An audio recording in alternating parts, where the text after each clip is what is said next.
I thought this was the last in the area, because normally when everything is set right, then we look for psychology, right? When the training is done, VO2 is done, nutrition is done, now what is remaining? Now the mind is remaining. So still we have two more speakers to go. It was rightly pointed out, when you go from the normal to ultra normal, it is always in the mind. Whether the mind has a desire, the commitment, all these factors, though these are not that convincible to our athletes, at least to the Indian athletes, it's a very sorry thing, because these are not that measurable, right? Unlike physiological parameters, the psychological parameters are not that convincingly measurable, but I feel this is the most important area once you are looking at the elite level performance. And the biggest problem with Indian system is, at the end of the career at elite level, we look for some psychological support, which makes basically no difference. Because this is a long-term process, which is a build-up process, which is a developmental process, which has to come from the childhood onwards. Right? You cannot inject the mental strength into an athlete once he goes to the Olympic championship. Okay, in any case, mental endurance, the term which is used here, I think it reflects to how long and how well you are able to do a task. Right? There are other areas of mental variables, but here we are speaking in terms of mental endurance. So how successfully are you able to sustain those activities? That becomes the point of interest here.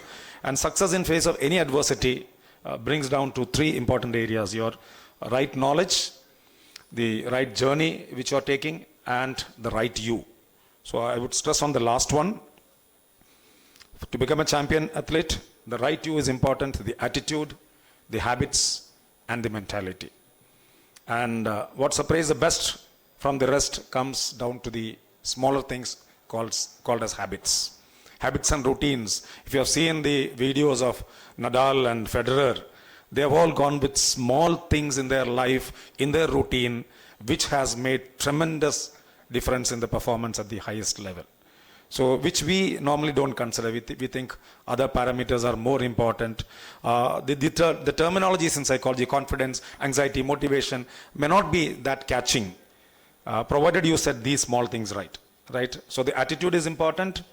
The habits, and we say habit formation has got the theory of habit formation says, if you do something for 21 days, it becomes part of you.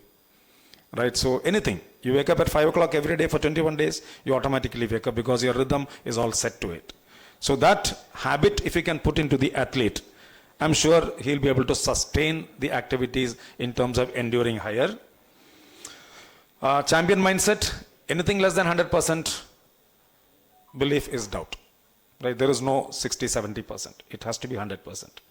Right? I was just referring to Abhinav Bindra saying that he was working on self-respect, self-regard.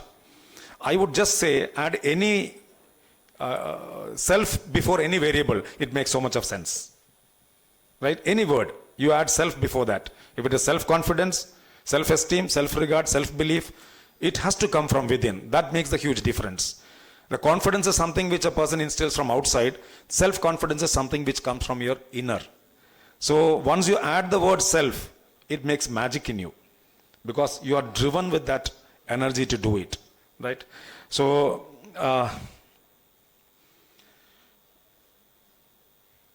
mental toughness, we always speak in terms of certain catchy words: the grit, the perseverance, the passion, long-term goal orientation, never give up attitude. Of course, resilience is one word which we often speak about.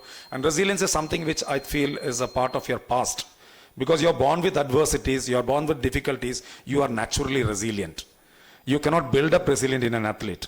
But the other things, the grit, the perseverance, the passion which can come from within. I just referred to Murphy, who was a 33-time English Channel swimmer. He was not a swimmer at all. And he gives a wonderful speech saying that I was not the best of the swimmers and I was not the fittest at all. But I had one thing, which was my mindset. I would not lose anything because of my mind. So I think in enduring performance, your mind becomes very important, provided all of the things are set right. Thank you.